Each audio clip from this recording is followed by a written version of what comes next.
Hello दोस्तों, मेरे channel सुख समृद्धि उपाय में आप सभी लोगों का हार्दिक स्वागत है। जन्माष्टमी के 6 दिन बाद कन्हैया जी की छठी मनाई जाती है। इस दिन भक्तजन विधि विधान से भगवान जी के लिए कड़ी चावल बनाते हैं और अन्य सामग्री भी तैयार करते हैं। साथ ही कृष्ण जी को पीले रंग के वस्त्र पहनाकर माखन मिश्री का भोग लगाया जाता है। आज मैं ऐसी कथा सुनाऊंगी जिसके सुनने मात्र से सारे दुख दूर हो जाते हैं और भगवान की विशेष कृपा मिलती है। शुरू करते हैं। वीडियो शुरू करने से पहले वीडियो उपयोगी लगे तो लाइक ज़रूर करिएगा, सब्सक्राइब ज़रूर करिएगा, जिससे आपको आगे वीडियो मिलती रहे। और मैंने कृष्ण जन्माष्टमी छठी क्यों मनाते हैं इसकी पर एक वीडियो बनाई है, वो भी आप देख सकते हैं। इसका लिंक मैं डाल दूँगी कमेंट बॉक्स और डिस्क्रिप्शन में। तो बढ़ते हैं कथा की तरफ। पौराणिक कथा के अनुसार भगवान श्री कृष्ण के परम भक्त थे कुंभन दास। उनका बेटा था रघुनंदन। कुंभन दास के पास भगवान श्री कृष्ण का एक चित्र था जिसमें वे बांसुरी बजा रहे थे। कुंभन दास हमेशा उसकी पूजा में ही लीन रहते थे। वह अपने प्रभु की कभी भी कहीं छोड़कर नहीं जाते थे अपने प्रभु को। एक बार कुंभन दास के लिए वृंदावन से भगवत कथा के लिए बुलावा आया। पहले तो कुंभन दास ने उस भागवत में जाने से मना कर दिया, परंतु लोगों के आग्रह करने पर वे जाने के लिए तैयार हो गए। उन्होंने सोचा कि पहले वे भगवान श्री कृष्ण की पूजा करेंगे, इसके बाद वे भागवत कथा करके अपने घर वापस लौट आएंगे। इस तरह से उनका पूजा का नियम भी नहीं टूटेगा। कुंभन दास ने अपने पुत्र को समझा दिया था कि मैंने भगवान श्री कृष्ण के लिए भोग तैयार कर लिया है, तुम बस ठाकुर जी को भोग लगा देना। इतना कहकर वे वहाँ से चले गए। रघुनंदन की पुकार पर यूं दौड़े चले आए हैं खाना, अब आपको आगे देखना है। कुंभन दास के बेटे ने भोग की थाली ठाकुर जी के सामने रख दी और उसने विनती की कि वह आए और भोग लगा लें।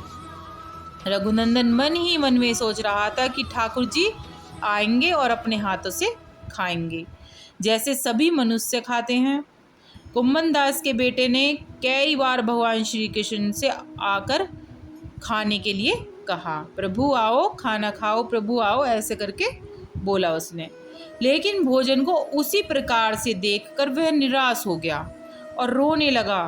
उसने रोते रोते भगवान श्री कृष्ण से कहा कि भगवान आकर भोग लगाइए। मतलब इतनी इंसान की इतनी वो होती है कृपा दृष्टि भगवान के लिए, अपनी वो होती है, अपना प्यार होता है कि वो किसी भी हद तक जा सकता है। प्रभु से रो रो के पुकार रहा है कि प्रभु आइए, आप खाना खाइए, आइए आप खाना खाइए, भोग लगाइए। तो इस तरह से वो कर रहे थे।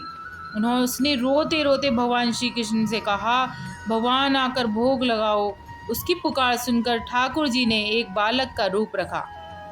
बोलिए वृंदावन बिहारी लाल की जय, और भोजन करने के लिए आकर बैठ गए।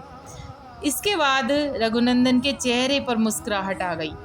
वृंदावन से भागवत करके जब कुंभन दास घर लौटा तो उसने अपने बेटे से प्रसाद के बारे में पूछा।